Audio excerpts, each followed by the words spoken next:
Fa miarabantsika rehetra tompoko lasy tompoko avy amin'ity ariva ity. Miarabantsika rehetra koa natratra ity taona vaovao 2024 ity.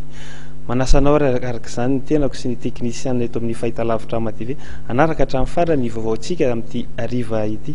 Tontolon'ny politika avy hatrany dia isatarantsika izany ary anisan'ny asa ho tanterahina mandritry nyity taona 2024 ity ny fampihavanam-pirenena sy ny fifidianana aben'ny tanàna. Manoloana ny fanatanterahana azy ireo dia manana ny ambarany mpanao politika. Zava-dehibe ho an'ny firenena ny fanatotosana ny dinka faharoa eo amin'ny filoham-panjakana 5. Erina Jonary Mampianina, Didier Ratsiraka, Zafy Albert, Marc Ravalomanana ary Andry Rajoelina. Fihaonana izay hita fitra amin'ny fampihavana-pirenena ary ho totosaina ny 13 Janoary 2024 hoy Andriamatora ary Nirina Jacquemin, mpikambana teo anivon'ny filakevitra ambony tetezamidana amin'ny CST. Fampihavana-pirenena izay heverin'ny ity mpanao politika ity fa tokony tsy fizaran-tseza fa hifantoka amin'ny fitadiavana vahaolana ho fanarenana amin'ny firenena.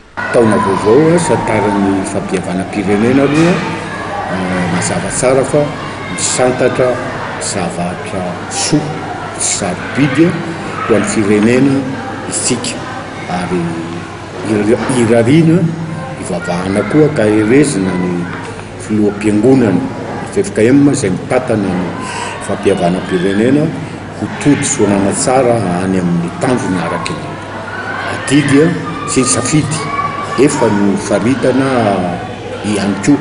Misy ihany ny saho mandeha, misy ihany ny saho mandeha hoe io tsy ho vanina, tsy ho tanteraka fa raha jerena amin'ny tany am-piandohana ino no tsaratsika azy hoe mandroso mizotra le izy ary be ny manohana sy manana fanantenana zany ny mpiray tanindrazana antsika fa kosa misy fepetra eo tsy maintsy ho raisy ny eo diniky ny izy 7 io ihany raha tetsika zany tsy ho solafaka ny fizotra ny fampihavana-pirenena dia misy lafiny ny mikasika ny sosialim-bahoaka tsy maintsy atrehana maika dia maika tontolon'ny fampianarana, fahasalamana, fandriam-pahalemana, ny délestage, ny rano, ny fako, indrindraindrindra ny tohana misy amin'ny famoivoizana, ny embouteillage, misy zavatra maika zany reo tsy maintsy handraisan'zareo fanapahan-kevitra mba hampizotra soamantsara ary ahazo ny fanohanana ny mpiray tanindrazana ny fitantanana ny fampihavana-pirenena.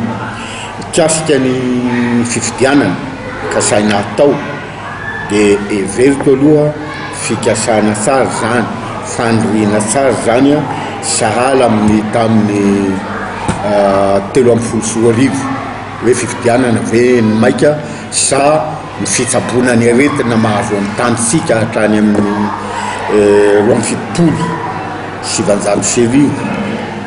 ny 170 ny 220 ny 220 fifidianana ve ny maika tsaboana an'izay ny valiny moa tamin'izay fotoan'izay dia hoe milamina rehefa vita ny fifidianana.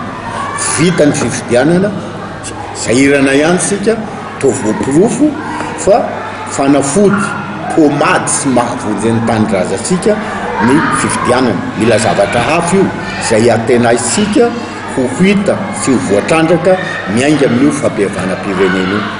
Andriamatora ary Nirina Jacquemin izay mametraka fanantenana fa ny fototry ny aretina mahazo ny firenena ny voajery ao anatin'ny dinka ho an'ny fampihavana-pirenena.